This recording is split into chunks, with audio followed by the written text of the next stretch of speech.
Hello and welcome to episode 25 of MythBusters. Today we will be exposing Japanese mythology.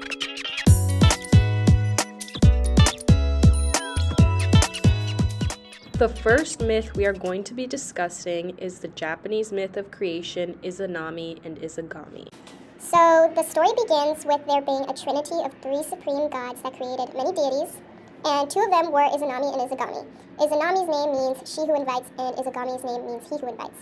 So basically they were told to create the islands of Japan and to birth many spiritual beings. They were given a jeweled sphere called Ami no Nuko. I hope I said that correctly, which they used to create the 8 islands of Japan. And they used the sphere, they stirred the waters, which created the islands. After they created the islands of Japan, they were told to birth many kami. Kami means spiritual beings. And so during their first attempt to procreate, what happened was that Izanami was the first to invite Izagami. So it was the woman who invited the man. And because of this, they birthed many deformed children, well, kamis. And this was seen as an error. So they had to try again. And this time it worked because Izanagi, the male, invited the female Izanami. And they birthed many kamis, and none of them were deformed. But Izanami was injured while she was giving birth to Katsugushi, who was the kami of sun and fire. And then she was sent to the land of the dead, which is called Yomi. Izanagi was so sad that his wife died, so he went on a mission to the underworld to go save her. But what he didn't know is that Izanami had already ate the food of the underworld, so she turned into like a rotting corpse. Wow, that food must have been really good. But after this, Izanami told Izanagi that if he left her, she would kill 1,000 people each day. And he was so scared that he literally just left. He just ran away. And eventually, he became the ruler of the land, and Izanami became the ruler of the dead. Within the story of Izanami and Izagami, we see the gender roles being shown to us when Izanami, the female, is the one to invite Izanagi, the male, to procreate. And when this happens, it's seen as an error, and it is said to be ill-omened. Because Izanami was the first one to speak, she was punished by having to give birth to deformed babies.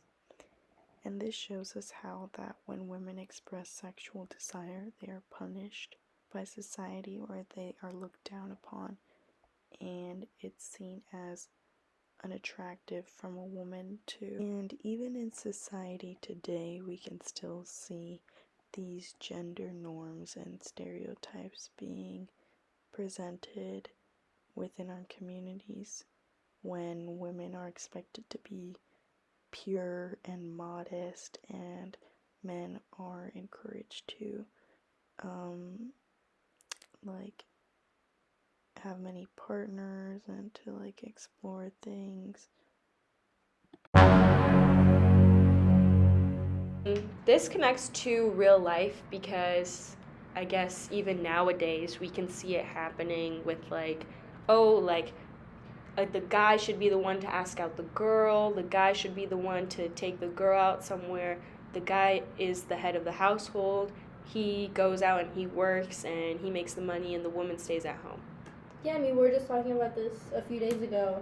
Like, it's weird to see a girl ask a guy to prom. Like, it's always been like flowers and a poster and from the guy. Yeah. Yeah, and it's weird if a girl does it to a guy because it's seen as you're not strong enough to do it for her. And it's kind of like even like how we also thought that it was weird for a girl to be doing that. I feel like we inherited like internal kind of like sexism because it's that's not normal, and we're girls and we think that. If we compare the story of Izanami and Izagami to the book of Genesis, we see that the related idea is that they both have the theme of punishment for wrongdoing. So Izanami died when she gave birth to the sun kami, and she was sent to Yomi, the underworld. When she was there, she ate the food of the underworld, which led her to become a rotting corpse. This was her fall to temptation. And similarly, when we read the book of Genesis, we see when Eve eats the forbidden fruit, and then she's punished by giving the sin to everyone else. And in both stories, when the rule is broken, punishment has to take place in order to create a balance. Normally, within a society, when someone breaks the rules, it is thought that they have to be punished, and people like to seek out punishment because it's something that can create balance within things. So if someone feels like someone did something wrong to them, it's only fair that they're punished for it, right? Because it creates a balance, and people seek out equality and feeling equal to one another.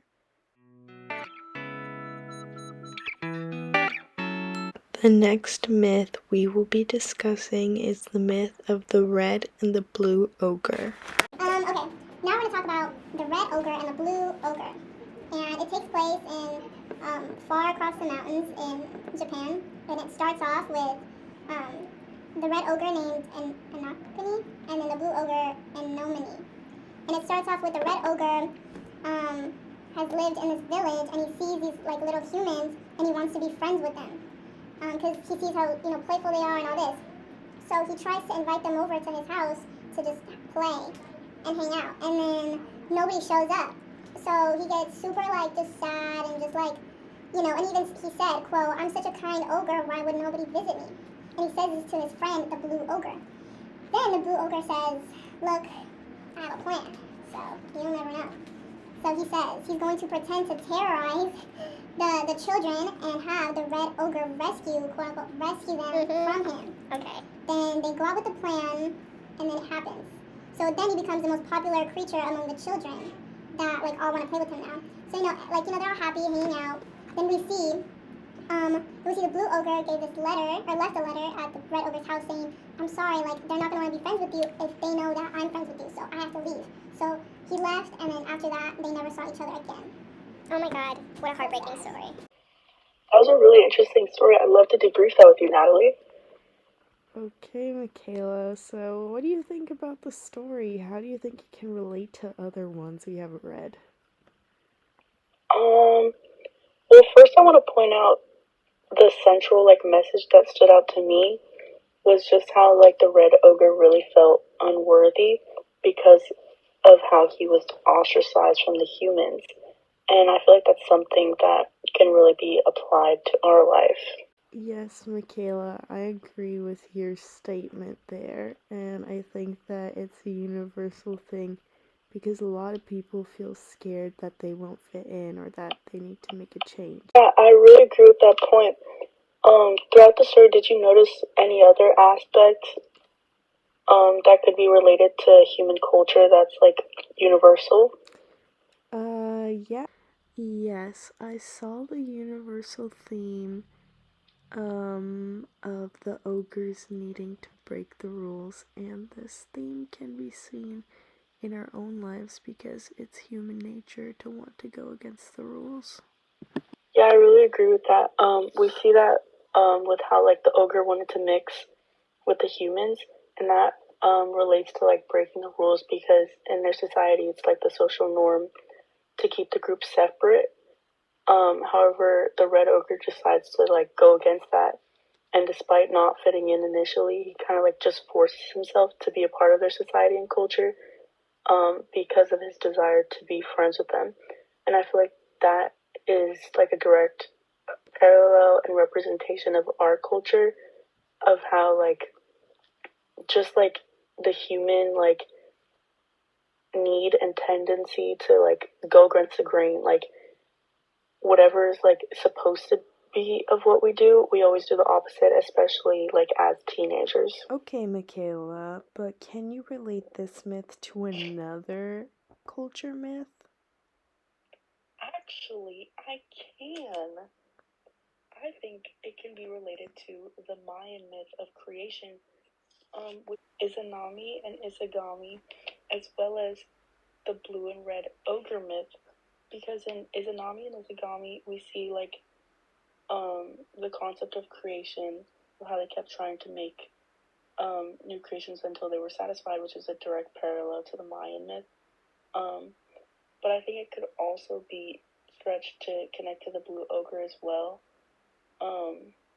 with how like the red ogre's first attempt to like become a part of the society didn't work, and so he was like just going to like keep altering himself and changing himself until he like reached the level of satisfaction, like a satisfactory level, in like the perception, like in the humans like perception of him, you know. Yeah. And couldn't this even be related to the Gilgamesh myth, you think?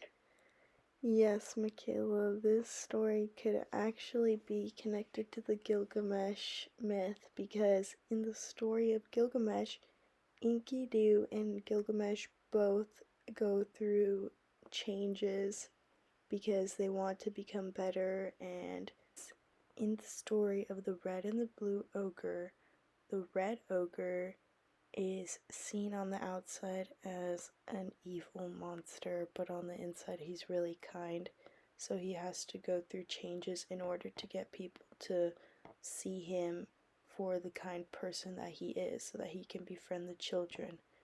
But in the story of Gilgamesh, Gilgamesh is viewed as an arrogant leader, and he's careless and wild, but he has to go through a change in order to become a better leader and to better serve his community. Yeah, I think you bring up a really good point there, and I think this could all circle back to like what we initially said when we first started the second half of this discussion of how like it's really common for people to feel like unworthy and stuff.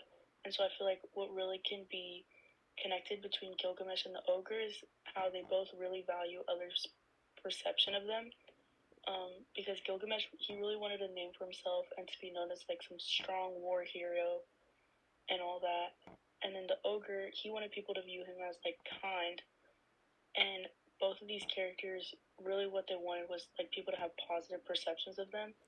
Just what they viewed as positive is what differed. However, they both ended up reaching like the same point in the end, because after Gilgamesh like experienced the death of Enkidu, he like underwent change, and so he started becoming like less arrogant and like being compassionate and like having more like human emotions, and that's exactly what the ogre was trying to do too, so that he can appeal to the humans that become friends with them. And then just to like include a piece about like the history or Japanese culture, you know, something that I found interesting is that so the word oni in Japanese, the closest translation to English to that is ogre. And so in our culture and other cultures, ogre, we think of like a large, dirty, ugly creature. However, like in Japanese culture, onis, they're also like strong and stuff and fierce. However, they're more viewed as like demons, and that's because they like think that they contain like a special spiritual element. And so I just thought that was like something interesting to add and to think about. Thank you guys so much for tuning into this week's episode of Mythbusters. Can't wait to see you guys next week where we will be busting some more mythology. Bye!